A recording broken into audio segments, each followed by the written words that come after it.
2047 तक भारत को दुनिया के विकसित देशों की श्रेणी में खड़ा करके कि मोदी जी एक बार फिर से प्रचंड बहुमत के साथ सरकार बनाएंगे। और आज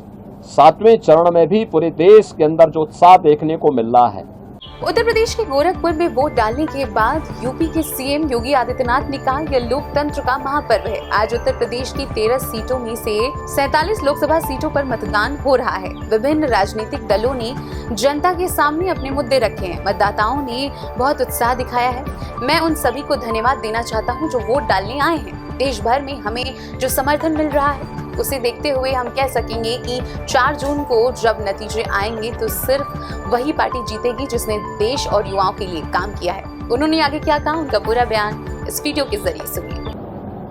लोकतंत्र का महापर्व लोकसभा चुनाव 2024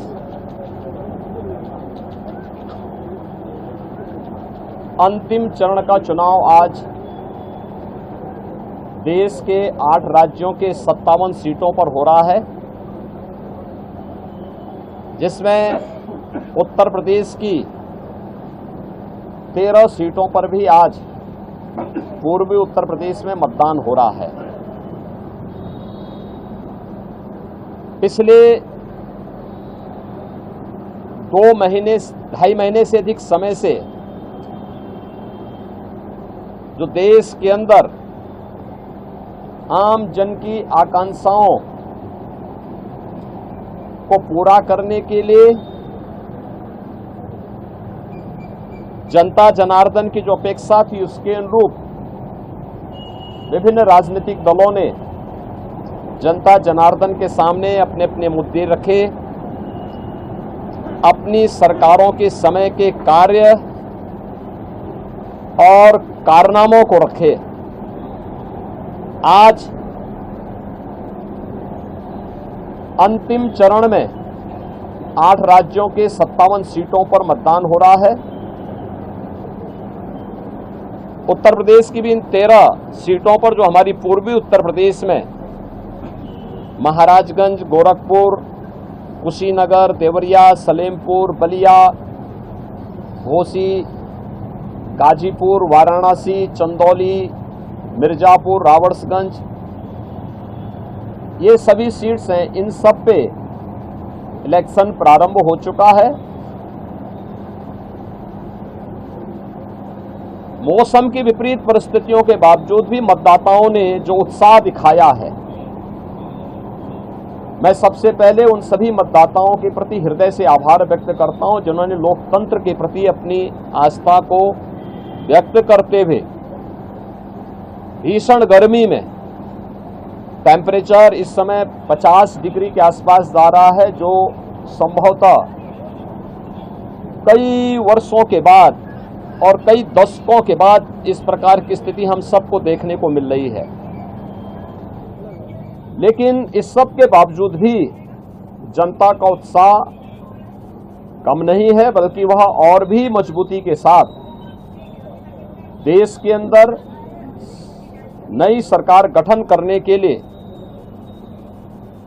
सरकारों के कार्यों का, कुछ सरकारों के कारनामों का अवलोकन करते हुए आज उसका मूल्यांकन कर रही है और उसके अनुसार मतदान भी कर रही है। हमारा मानना है कि देश के अंदर जो समर्थन प्राप्त हो रहा है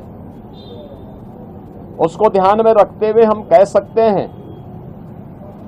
कि 4 जून को जब जनता जनार्दन का फैसला आएगा तो देश के अंदर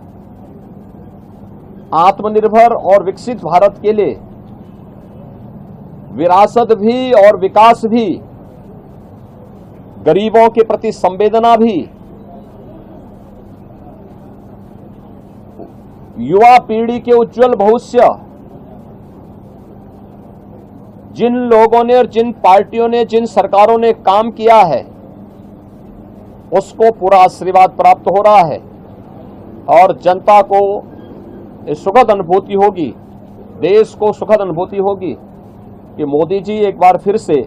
प्रचंड बहुमत के साथ सरकार बनाएंगे उत्तर प्रदेश इसमें अपनी भूमिका का निर्वहन करेगा पूरी मजबूती के साथ। 10 वर्ष में बदलते हुए भारत को 7 वर्ष में डबल इंजन सरकार के द्वारा एक नए उत्तर प्रदेश का दर्शन कराया है, जिसमें सुरक्षा और विरासत के साथ साथ विकास के एक नए युग में उत्तर प्रदेश ने प्रवेश किया है। यह एक सुखद अनुभूति उत्तर प्रदेश वासियों के लिए, यहाँ के युवाओं के लिए, यहाँ के किसानों के लिए, यहाँ की बहनों और माताओं के लिए, बेटियों के लिए, व्यापारियों के लिए, समाज के प्रत्येक तबके के लिए सबका साथ और सबके विकास की भावना के साथ मोदी जी के नेतृत्व में जो कार्य हुआ है, मुझे लगता है कि जनता जनार्दन का वह आशीर्वाद मोदी जी को, भारतीय जनता पार्टी को पूरे देश के अंदर प्राप्त हुआ है, हो रहा है। और आज 7वें चरण में भी पूरे देश के अंदर जो उत्साह देखने को मिल रहा है। अभी प्रातःकाल मौसम बहुत सुहावना है। इस सुहावने मौसम का आनंद लेकर के मैं मतदाताओं से अपील करूंगा कि हमें अब जाति, मत और मजहब से ऊपर उठ करके अपने देश के उज्जवल भविष्य के लिए एक आत्मनिर्भर और विकसित भारत की जिस संकल्पना को मोदी जी ने आजादी के अमृत महोत्सव वर्ष में देशवासियों को दिया है, उसको साकार करने का समय आ गया है, जिससे भारत आज जो देश की सबसे बड़ी, दुनिया की सबसे बड़ी उभरती हुई अर्थव्यवस्था है, यह आगामी 3 वर्ष में दुनिया की तीसरी बड़ी अर्थव्यवस्था 2047 तक भारत को दुनिया के विकसित देशों की श्रेणी में खड़ा करके हर एक नागरिक के जीवन में खुशहाली लाने के लिए कार्य किया जा सके। जनता जनार्दन का आशीर्वाद इस दृष्टि आज भारतीय जनता पार्टी को प्राप्त हो रहा है और हमें पूरा विश्वास है कि 4 जून को फिर एक बार मोदी सरकार प्रचंड बहुमत के साथ आकर के